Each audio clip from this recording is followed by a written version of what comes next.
Order.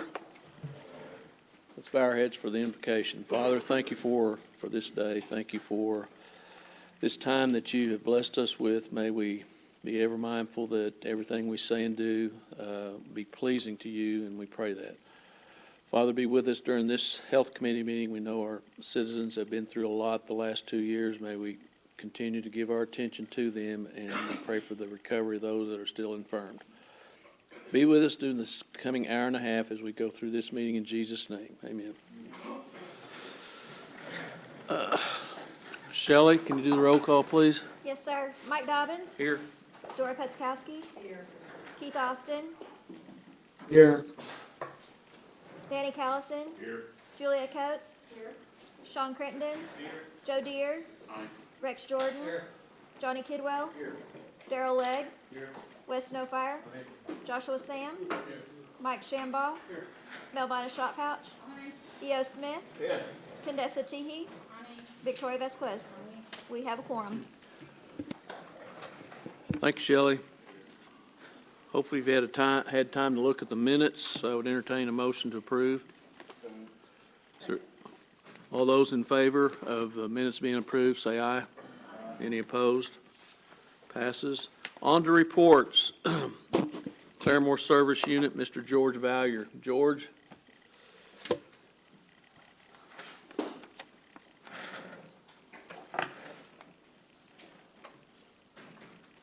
You might note that George's report starts on page 4 of our Health Committee, rather extensive report, so you might be looking through that as George reports to us. Hello, George. Good afternoon. I changed the, if you may have noticed, I changed the format of the report that I sent in. I copied Dr. Jones's format there to maybe give you a little bit more information up front. If there's anything that you guys want to see in there, somebody had mentioned the vacancy rate of physicians, so I made sure and that got put in. If there's anything that you'd like to see in there every month, just let me know. I can tailor this as we go forward. At the hospital, we're still testing out front, doing COVID testing in our drive-through. That continues 5 days a week. We're giving infusions. Although the number of infusions we've given has decreased dramatically, we're still giving infusions. One addition to the physician notes in my report is we just lost one of my 2 podiatrists last week, so that's going to be quite a loss. And then I'd like to give kudos to my chief nurse exec. She was awarded Nurse of the Month for the Indian Health Service. So to announce that. Any questions? Questions for George? George, do you know how much time is the average time if a patient calls up to Claremore wanting an initial dental appointment, like an exam? I don't right off the top of my head, but I can find out. And do you happen to know how many chairs you have in your dental unit? 12, I believe. 12? Yes. Do you know how many doctors and hygienists you have? I'm kind of catching you off guard here. I understand that, but I think I've got 5 dentists, an oral surgeon, and 2 hygienists. Okay. I believe. All right. Thank you, George. Any other questions for George? Joe? Hey, George. I saw your testing still COVID, but I didn't see where your numbers were. Are they down, up, positive, negatives, what? Oh, they're down. The positives are down. They've dropped off significantly. They have? Yes. Okay. Thank you. That was it. Okay. I guess that's it, George. Thank you. Thank you. Okay. Hold on, George. Didn't get away too quick. Yep. Mike. Hey, contract health, what is your percentage that you're not able to pay for? Do you, per month, for the last month? Do you have any idea? I don't know if I might have missed it. We're hovering right around that 50%, funding 50% and not being able to fund about 50%, give or take a little bit. Yeah. And I guess that's, your money's kind of finite, and, you know, I know that some of the complaints I've got is, you know, you get approved for a surgery, and then they get a call several days before, and they're not going to do it, and I guess money's out. No, if they were approved for surgery, they wouldn't get called and canceled because of money.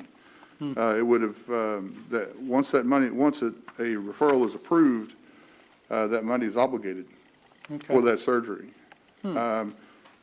It would make it easy if you have a specific example, give me a holler and we Okay, can yeah. sit down and I can look into it and give you a much better answer. Okay, I'll do that. All right, thanks, sir. You bet. Okay, now you're free, George. Better get going. Thank you. Next up, Cherokee Nation Health Services, Dr. Steve Jones.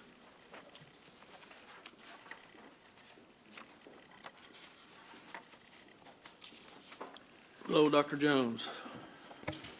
Good afternoon. Nice to be back in person, huh? You bet. All right.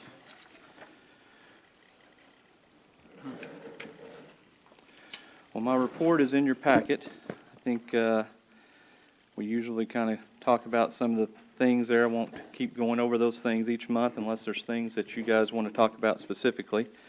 I do want to point out that we did get recertified to baby friendly there at our hospital. That's something we take a lot of pride in our labor and delivery department, and has to do with the nutrition, the information giving to the nurses about nutrition and breastfeeding. So just want to point out that they were re-accredited, and that's something that we're very proud of. You also see some compliments there that we added on that first page, just to give you a few of what we get.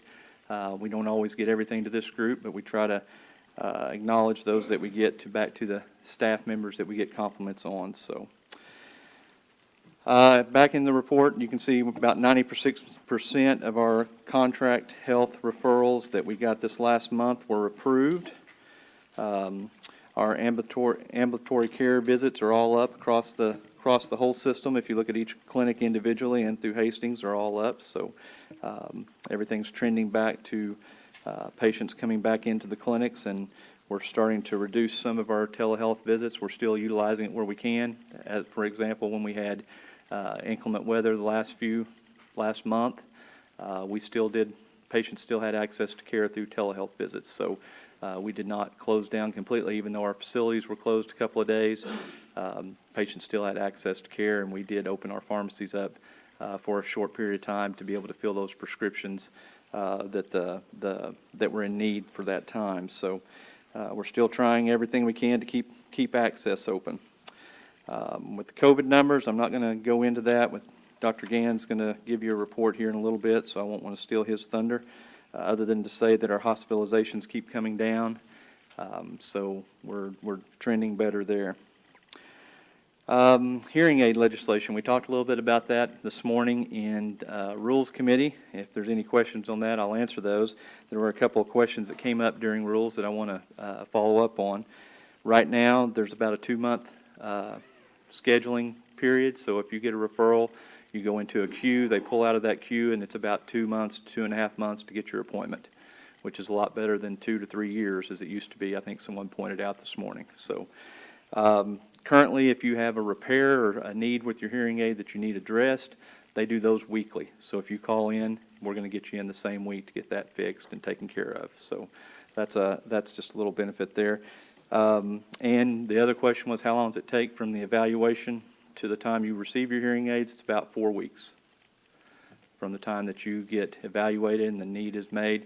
Now, the only exception that if there was other consultations that needed to be happened, so like with ear, nose, and throat doc or something like that if there's some type of pathology or something. But if it's strictly just a evaluation and get a hearing aid, you're looking at about 4 weeks on average. All right, we have opened up our dental services and our elective surgeries back up. I reported on that last week. Just wanted to, I know we had we're virtual, so I just want to reiterate that.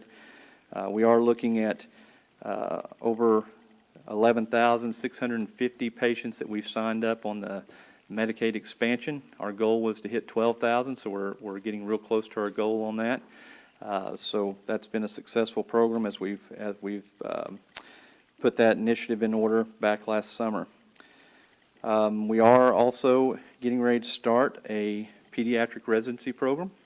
That'll start in July. We've been approved for that, and we'll have our first 3 pediatric residents this year. That's a 3-year residency program.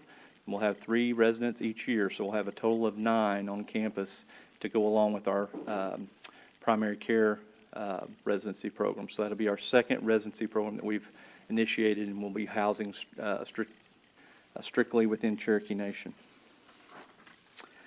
Give you a couple updates on our construction projects. Stillwell is coming closer to completion. We're hoping to have a grand opening in April. We've run into a few issues there, but we're still working through those, and we're shooting for an April grand opening. We also have some renovation projects this last week that we went and toured and looked at. The chief you may have seen some social media on that. We have, I'll just go through them. At Muskogee, we're adding a CT scanner. That's a $2.8 million investment into that facility. It'll bring 3 additional jobs, and it's due to be completed in August of this year. In Nowata, we're adding dental services. We've never had that at Nowata before. We're also expanding our primary care there. We're expanding our optometry there. Currently, it's housed in a hallway with an office and a closet that they utilize. So we're expanding the services there. That's a $3.9 million investment, and it'll add about 13 jobs to Nowata. And it's due to be completed in 9/22, so in September. The next one is Veneta. We're adding a CT scanner in Veneta. It's a $1.7 million investment. It'll add 3 additional jobs, and it's going to be up, we are hoping, by May of this year. So we'll have that up and functional by May. In Oshaleta, we're adding primary care expansion. We're also adding a dental expansion and a remodel of the lab to house some new equipment. That's a $3.8 million investment and 12 additional jobs in Oshaleta. So that's due to be completed in September of this year. So all these projects will be coming to completion this year. Total investment on those expansions is about $12.2 million and 31 additional jobs within our health services to open up more access to care. At Salina, we're still working through the schematics, working with the staff to get spacing and what goes next to what that works best for them and how their clinic functions. So we've completed the initial phase, and we're getting ready to start phase 2 and start putting some walls and things into that footprint. So we'll start seeing some plans coming out of that group here pretty quick. And then, of course, the hospital, we're in phase 3 of our planning. We've been through schematics twice. Just kind of honing in on all the little things that we need to do to make that hospital function. And we're anticipating getting some groundbreaking toward the latter part of this year. So that's an update on our construction projects and a little update on what's going with us. A lot of things happening, a lot of different things all over the 14 counties. So we're very proud of the expansions and the work that all of our people are doing to keep these things moving along with the normal things that we do and taking care of patients. So these are all things that are additional to our normal jobs. So, but we're very, very happy to be able to do this and keep expanding in this time because we are very fortunate right now. Along with that, I guess that I'll open it up to questions with you, Chair. Okay. Chairman Dobbins. Joe? Yeah, we talked a little bit about optometry. I actually wanted to see the process, so Mom was needing glasses, so I took her up there and didn't say anything. I just want to see the process. And what I discussed is she just went and did her thing, and then they went in the area where the glasses were, And I talked to the guys, and they were saying they see about 24 people a day, and usually there's a $200 voucher, and then they said a 53% discount. And one guy was there a week, so he really couldn't explain it. The other guy sort of knew. And they were showing all the frames. There were some really high ends and some standard. And so what I got with that is they said there was so much payment they had to pay, usually a day, depending on what you got. So I was trying to figure out if we could a way to standardize it, because if $50 is each person out of 24, I just sort of did a quick estimate, that's $316,000 a year. Is there a way to be more user-friendly for people go to optometry that know what the standard is? Because a lot of these are going to be elder people. They're not going to have the extra 50 because of the fixed budget. And I know there's a 200, but I think if we solved that, we could move that to 250, and that would make the guys in there not have to figure out how much they got to pay. If we had an area of standards, because, I mean, it looks really nice. I mean, but it's hard to identify what are high-end glasses or standard glasses.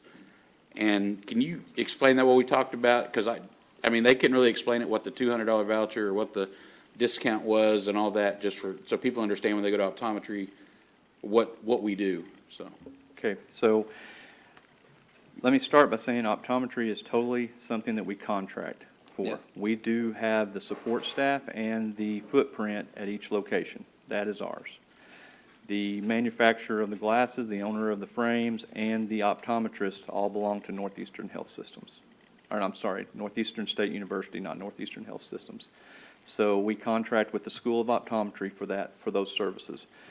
That contract for the price on glasses comes up every year, and we do sit down and look at that contract to see what we can negotiate. So in the past, a lot of this has all fallen on the patient at a there's a very, very basic piece of it that was covered. We expanded that coverage up to $200, and that would encompass the majority of what a person needs to get their glasses through Cherokee Nation or through us, through them. So we basically pay up to $200 of every patient's bill. That's what this amounts to. So if you do get something, a high-end frame that's outside of the normal, or if you want transitional lenses versus just standard lenses, then yes, that is an additional cost, and there is a worksheet that the patient is supposed to be going through with the optometrist support staff, and they go through and check those so that the patient is aware what is standard and what is additional. And any additional thing, we were negotiated down to cost on those. That's where you're getting the 54% discount over what they would charge if someone walked in off the street. But those contracts do come up annually, and we will be looking at to see what we can do, but we are under contract currently until that contract comes due. We have started looking at other alternatives to what we can do for our patients to reduce wait times and reduce cost, but I'm not at a point where I'm ready to discuss that yet, but we have looked at that over the last year, really, to look at what opportunities there are out there for us. Because as I said earlier, we're always looking at ways to improve. Right. We're always looking at ways to make our dollars go further, treat more patients if we can, with the same dollars that we're given in our budgets. Yeah, because we called Oshaleta. I had her call so she could tell me what she gets because she's older. And their first schedule was like the end of August. And then I said, let's just call Vanita, and it was next day. And so, yeah, it was a little drive, a great family day. But, yeah, there was just a big difference. And I think when you talk about some of the elders and people that are coming in there, they need to somehow make it clearer on what they're getting, because some of them are shocked. I know 2 people when I was there were shocked because they're like, I don't have that money to do that. And they thought whatever they were getting was the standard. So, just take a look at it, because I Yeah. think if we can We'll see what make a voucher difference to avoid that out, so. And what we want to stay away from is if we up our price, they up their price. Right. See what I'm saying? So we want to make sure that we're in a position to negotiate and get the most for our citizens and the most for our money. All right, thank you. Yeah. Thank you, Chair. Dr. Jones, what is the difference in payment from third party on telemedicine visits versus in-person visits? It's quite a bit less. It's quite a bit less for I telemedicine. can't tell you exactly what it is, but it's quite a bit less. So, of course, we want to see our patients in person if we can. But actually, third party, though, we do get compensated more for in-person visits. Yes, and of course, there's a lot of things we can't do telemedicine. Right. So, and especially with our population, there's a lot of things that need to be followed up on, labs, things of that nature. You can't do that telemedicine. So, we try to do it where it's convenient for the patient, but it's not always something that it's optional if it's at a point where a patient needs to come in for labs or follow up in some way that the physician needs or the provider needs to put hands on the patient. Does Medicare or Medicaid pay for telemedicine visits? They do, They do, okay. but it's at a much reduced cost. Okay. Danny? Dr. Jones, I think you explained to this earlier in the deal, but if we have patients that we don't cover their medicine, I've had one in the last week or two that's got a form of cancer, okay? And, with that said, you and I had talked, so how does that work? If we don't handle the medicine or we don't get the medicine, or how does that work when we go through that process? So we have a formulary that is all the medications that we carry within Cherokee Nation. And that formulary is looked at every month. We have, if someone wants to add something to a formulary or remove something from the formulary, then a provider will bring that to the attention of that committee. That committee is made up of our medical staff and pharmacists. They'll look at that, at all things of that medication, what the cost is, the expiration date, shelf life, all those things are taken in consideration, and then a decision is made whether we're going to carry that medication or not. And keep in mind, we have we don't have an infinite amount of money, so we have to make sure our money lasts us the full year, and we want to make sure that we carry the medications that are going to be used the most. We don't want medications to sit on the shelf and go bad. Some of these medications, specifically with cancer, they're very specialized. They're very expensive. They're not something that we can purchase and set on the shelf and hope that we don't want someone to have to use it, but we can't sit and wait for someone to come along and use it. So a lot of times those medications are not part of our formulary, most times. However, there are programs out there that pay for these expensive medications. Some of them can range anywhere from $5,000 to $15,000 a month. And there are programs out there. Our patient benefit coordinators and advocates will go to bat for the patient and find those programs. We have lists of those programs, so we can utilize those, and in most cases, we find a way to have that medication paid for completely by the, maybe sometimes there's a little bit of a payment that goes along with it, but for the most part, we find a way to help get that medication. Yeah. Hey, Dr. Jones, appreciate you talking to me a little earlier. Not asking how much, but is our nurses' salaries competitive with other hospitals? We feel like we just went through I think I announced this last month, but we just went through a nursing compensation, did a market analysis through HR. They gave us their recommendations, and we took those recommendations and moved forward with it. There is a big need for nurses right now. We're in a highly competitive market.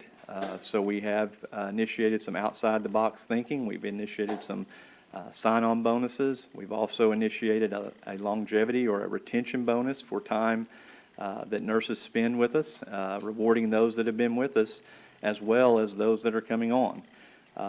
And we feel like we have a competitive market now.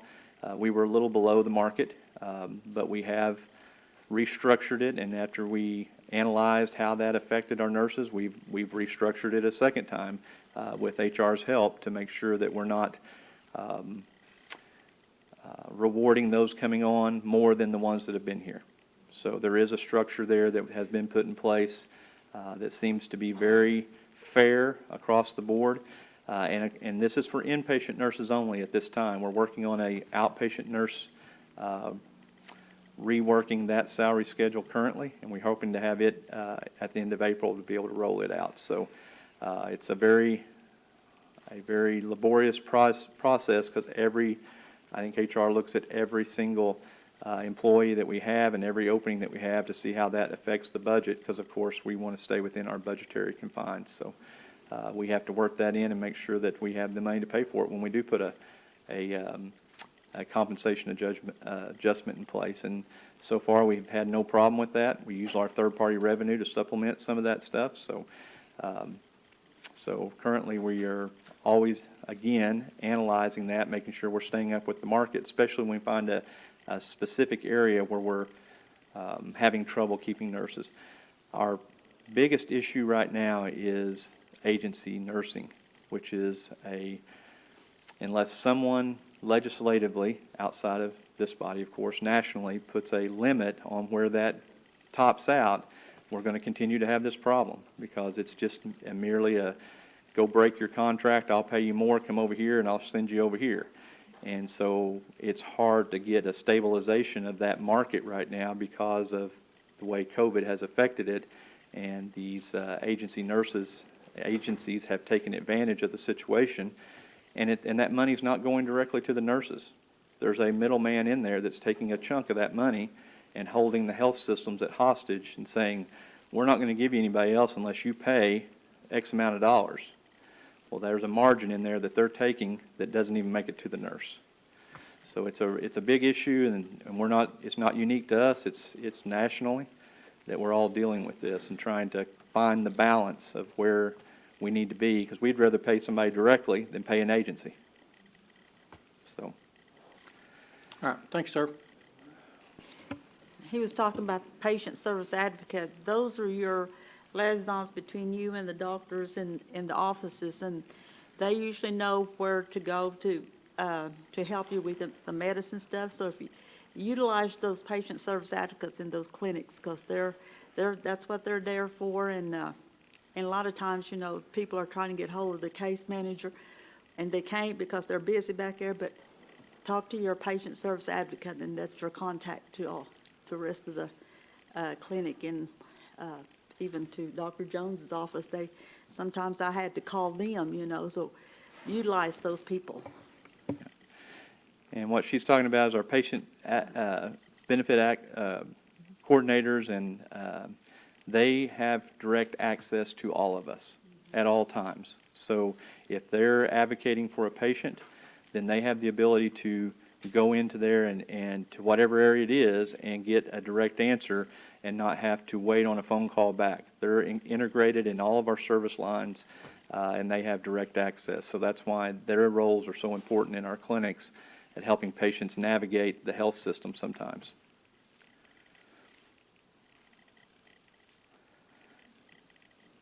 Dr. Jones, on those, do you guys have a number that you can put out there that maybe that medicines, over a year that people would have to pay for? Is there any way of tracking that, or is that an unrealistic question?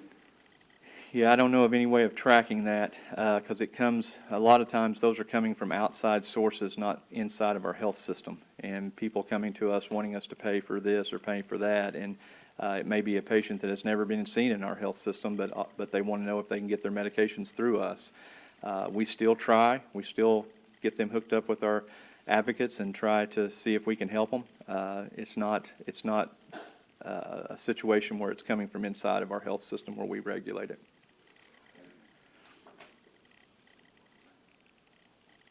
Dr. Jones, at the first, you mentioned a few expansion plans. You might explain to the council, like at No Water, there's no, right now, current dental services offered. No. Why are we getting out there with a 8-chair clinic as opposed to a more modest 4 or 5-chair clinic? You might explain to the council why that plan's in place. That came from experience. We did not have dental on the plans for Oshaleta when we first developed that clinic. It was a last-minute addition. And so I think, if I remember right, it was the admin area that we were given a footprint of, and we put dental in that area. And the biggest clinic we could do was 5 chairs. And so that 5 chairs would be 1 dentist, 1 hygienist. So if that dentist is out on leave or the hygienist goes on leave, then if the dentist goes on leave, we have to find someone from another clinic to cover, or we shut down the clinic. Because without the licensed dentist in the clinic, you can't function. So we found that 8 chairs was the minimum that makes it sense to us, because it gives us 2 dentists, 2 hygienists. And so if someone's on leave, we got somebody to cover all the time. So that's why we went for 8 chairs and at no water rather than starting with 5. And at Oshaleta, we opened up thinking that it wouldn't, would take a couple of years to get at capacity. We were at capacity within 6 or 8 months. So there's a waiting list there currently. So with that expansion, we're hoping to free up that waiting list and serve more people in that area. It's just about any of our facilities, we don't know our ceiling. We build it and we think this is going to be huge. Salina, we're building 3 times as big as we were before. We think that's going to be enough for a while. And if the trends hold true, within a year to 18 months, we'll probably be at capacity. We don't know. It's just one of those things that I don't know that we can build big enough anywhere right now. And we are looking at alternatives, and we're looking at all types of things like telemedicine. What can we do to take the load off the clinics and do some of the easy visits with telemedicine rather than having all the patients come to one location? So we're looking at outside the box things that we can do to free up some of that access to the patients that really need to be seen and doc needs to put hands on them. So we're always looking at opportunities. Just real quick, thank you from the people around that area for that clinic. I mean, they are very excited, and it's good to hear that, when you build these things, that there's nothing worse than building a brand-new building and it's outdated as far as capacity once it's made. And, I hope, if we've learned anything, that, healthcare is just going to grow, and I hope you do build it bigger than you think you need. I hope you do. That's all right, but just wanted to say thank you. It's very much needed. Well, thank you for giving us the support to be able to do it. We couldn't do it without you guys allocating us the money to do it, so we really appreciate our ability to expand and offer more access to care for sure. Thank you, Dr. Jones. All right, thank you guys.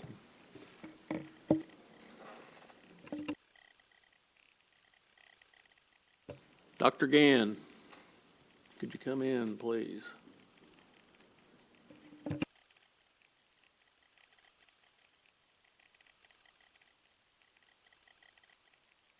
Mr. Chair, if I may, I'd like to introduce Ms. Billy Jimerson, standing in for Lisa Piddick today. Good afternoon. The Cherokee Nation Health Services Public Health Report should be in your packets. A couple of things that Ms. Pivik did want me to highlight, I'll talk about those. The CDC Tribal Advisory Committee meeting, Cherokee Nation is to host that this summer, of course, pending COVID. So that's exciting. That'll bring a lot of leadership and directors from other tribes as well as from the CDC.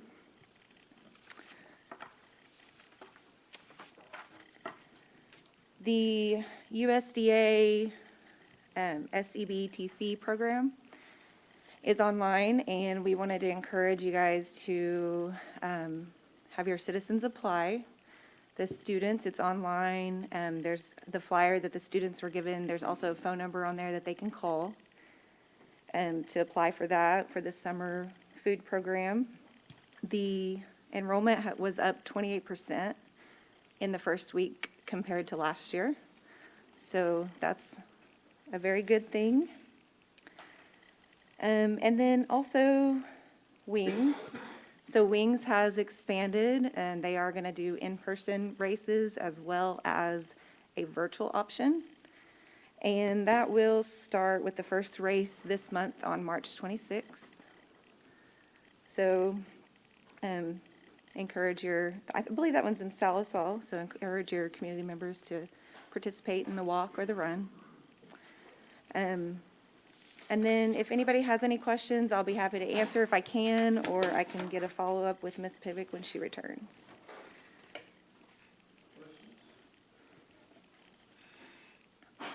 No questions? All right, I'll turn it over to Dr. Gann.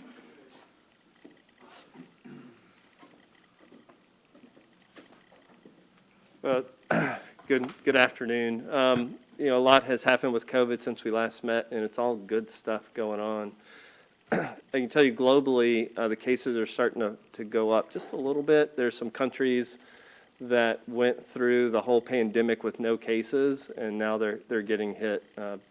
South Korea, Vietnam, Australia, New Zealand, they're having a rough time. And then some countries in Europe as well who did have a rough time, their cases are picking up again. And the best I can tell with my research, there's nothing really new happening. It's just the relaxation of their mitigation efforts, and the cases are going up. I don't think they're going to go up too high, but there's still 5,800 deaths per day globally, and 1.5 million new cases daily around the globe as a whole, right? In the U.S., numbers are just bottoming out. It's really, really good to see. We're at 30,000 cases per day. We're now below 1,000 deaths per day, and that's significant. There's a lot of talk about, you know, when is COVID going to be endemic, and that's a kind of a tough definition, but what most of the experts are using as a metric is the number of deaths per day. And what they say is 100 deaths per day would make COVID kind of like the flu. In the influenza, we lose about 35,000 people a year to influenza. So when COVID gets like that, that's when we can kind of say that we're at baseline. We'll see how things go. In Oklahoma, and specifically at Cherokee Nation, cases are going down rapidly. We're now below 5 cases per day at Cherokee Nation. On January 18th, when we peaked with the whole Omicron thing, we're well over 700 cases per day. So it's a huge difference. And we're testing about 260 people a day, which is a lot lower, and continuing to go down. So that's all good. Our hospital census is 1 or 2 patients right now, and we're taking good care of them. So with the new CDC guidelines that came out a couple of weeks ago for risk assessment, you know, that comes out every Thursday evening around 7 p.m. There's a map of Oklahoma by county, and they're focusing on hospitalizations. And how some people characterize it is this test and treat approach.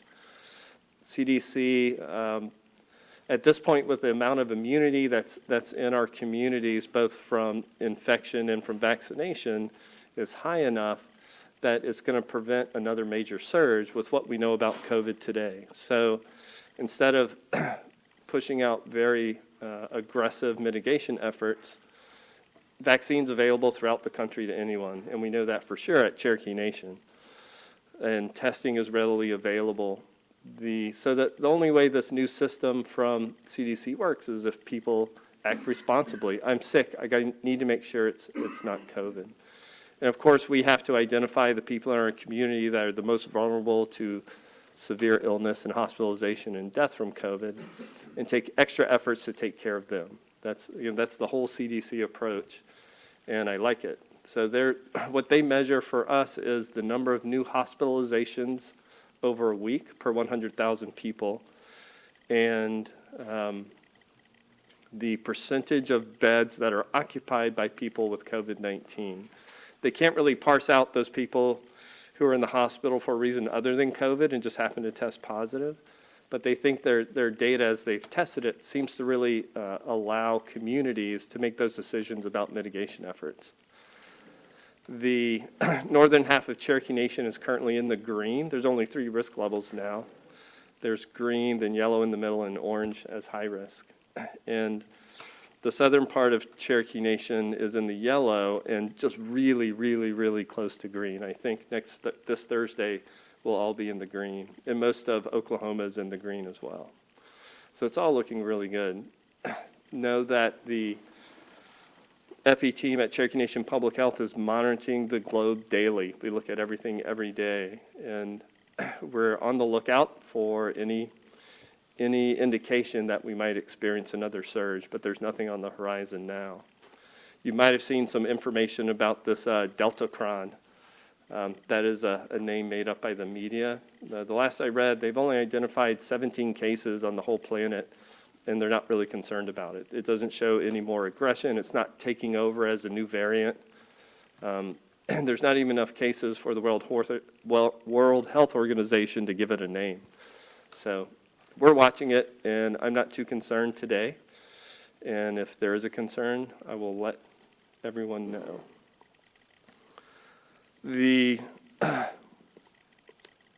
Otherwise, influenza, we're coming towards the end of our influenza season. It's been low this year, just like last year. That's good to see.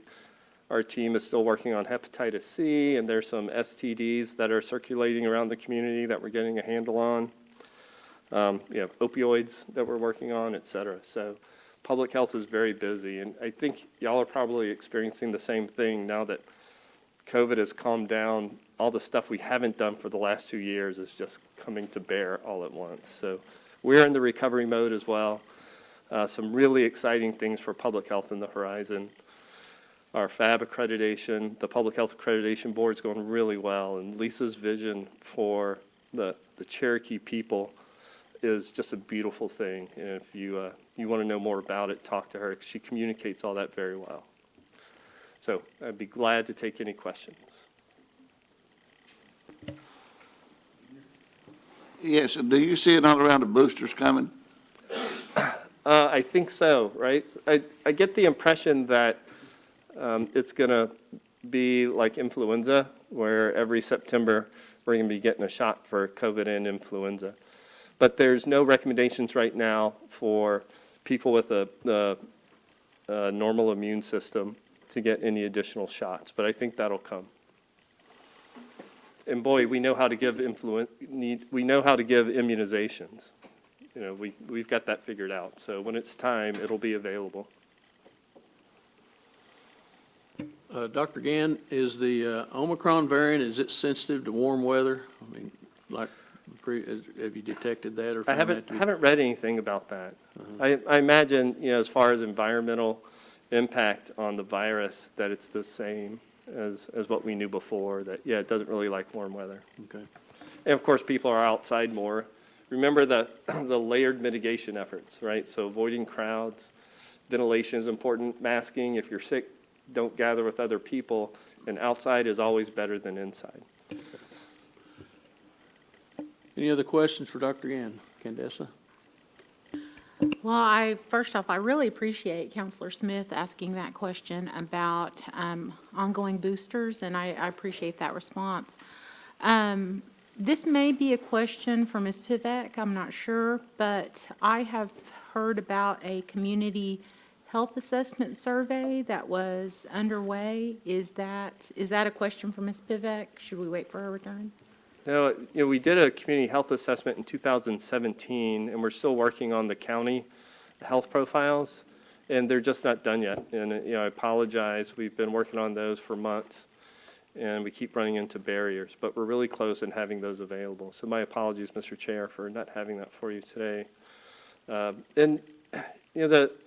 What we really struggle with from a data standpoint is data that's available about our communities for the whole community versus data that's available for Native Americans in our communities and Cherokee people specifically. So trying to find the best source of data that's most applicable to the decisions that we have to make and the goals that we have for a community can be really challenging. So you're going to be seeing a lot of data, and I encourage you, when we present data or make it available, to take a close look about who the data is describing. Is it the whole community, or is it Native Americans, or if it's Cherokees? So we do have our tribal health assessment, which is part of the public health accreditation, is finished, and right now it's being formatted and made presentable. And that's a really comprehensive look at 14 different measures that we've identified as critical for the health of the Cherokee people. Thank you so much for that clarification. As someone who has been trained in some research methods, not nearly what you're talking about there, I understand that it is an intensive process, and it's Yes, very ma'am. data-driven, and also drilling down to make sure we're getting numbers that are specific to our community can sometimes be very challenging. And research methods that focus on indigenous populations, those are not always very widely known or very widely disseminated or even education is not quite often offered on ma'am. those methods to reach those indigenous populations. So I really applaud the efforts that are being made from you and your group and Ms. Pivek as well, because it's extremely important to have that accurate information so we really know what we're talking about. So in my estimation, the fact that it's taken a little bit longer is not a problem at all. Yeah, thank you. I can promise you this, that when we do present data to you and to the public, it's going to be good data, and it's going to be analyzed. Any data is good data as long as you understand where it came from and what biases might be involved. But we want you to have the information that you need to take care of your people. So any data needs, let us know, and we'll do the best that we can. All right. Thank you, Dr. Gann, and thank you for the time, Chair ma'am. Dobbins. Any other questions for Dr. Gann? Thank you, Dr. Gann. Yes, sir. Appreciate it. Thank you. Okay. I see no old business, no new business. Are there any announcements?